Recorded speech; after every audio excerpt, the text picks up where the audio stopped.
someone gets crushed. All right. What have we got this week, Rob, for the book recommendation? Yes, so this one.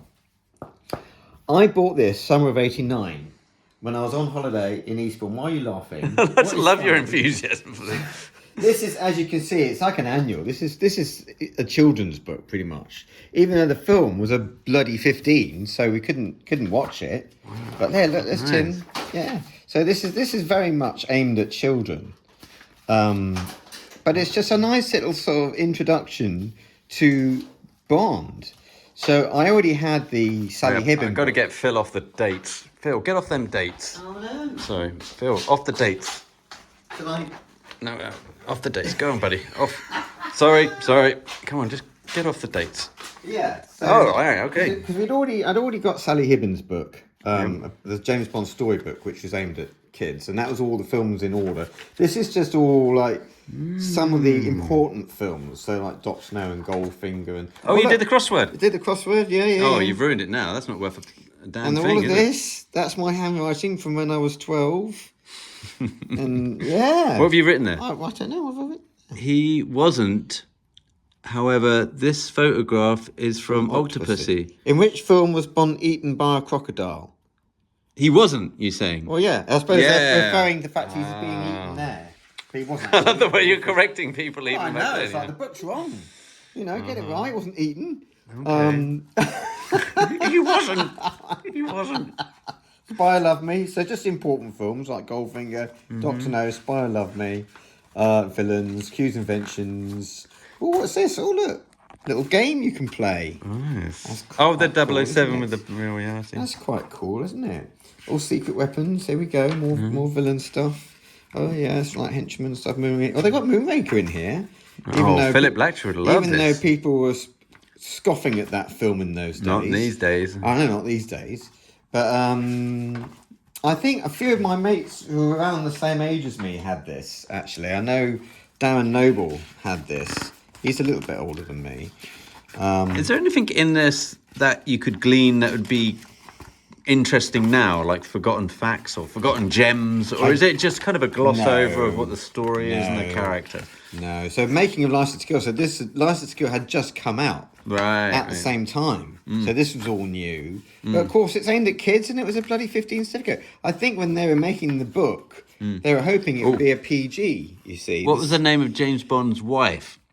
Contessa Teresa de Vicenzo, or Tracy for short. Nice!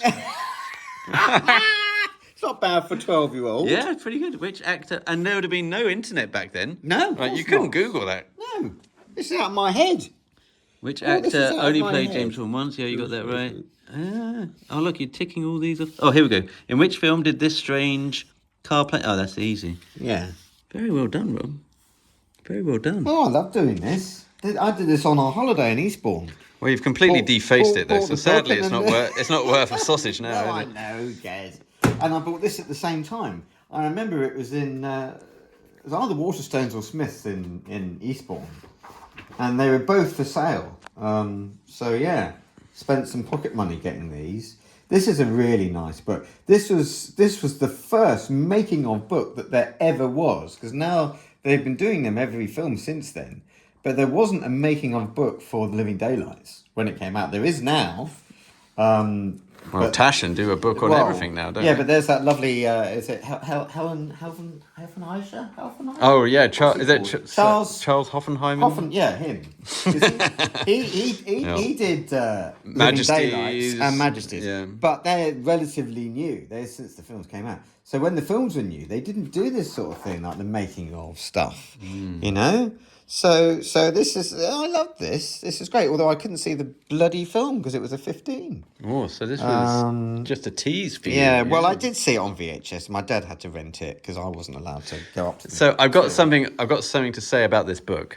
I actually had this book. So you bought it new as well, back in 89? No, I probably would have got it about 4 or 5 years ago, so definitely not new. What, on eBay or something? Possibly, yeah. So even older than that. But I interviewed the costume designer of License to Kill for the book, From Tailors with Love, yes. right? And so I referred to some facts that were in this book about the costumes. Yes. And the costume designer didn't know anything about it. She said, "Where did you get that?" I said, "Well, it's in this book." And she goes, "It's complete bollocks." No. Yeah. So anyway, Really? I'm not saying everything else is, but the stuff about the way. clothes is bunkum. I'm going to have to find it. Look, Yep. Oh. there's John Grover. He is the one who inspired me to become an editor. There he is. There was a program about film editing, and it was Equinox. Do you remember that? Yeah, series? I remember Equinox, on yeah. Channel 4.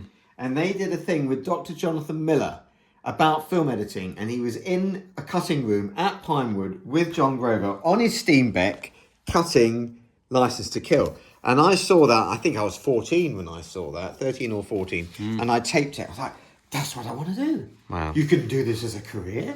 That's what I want to do. And I did. Did you get to meet him? Yeah, I've met him lots of times. Nice. He knows I've told him. Yeah. Is he still alive? Oh, cool, yes. Yeah. I've sat next to him for dinner. Lovely.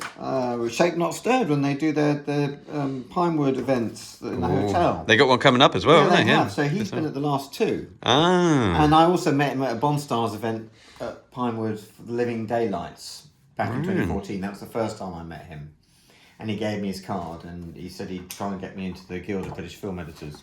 Cool. So, yeah, it's in good so nick. there You you haven't defaced that one like the other one. No, well, there's no quizzes You in haven't this, you see. scribbled all over it. There's no quizzes. It's just all facts, supposedly. But yeah, there you go. That's book club for this week. Do you want to hold them up Yeah. for the For the thumbnail. a thumbnail? There you go.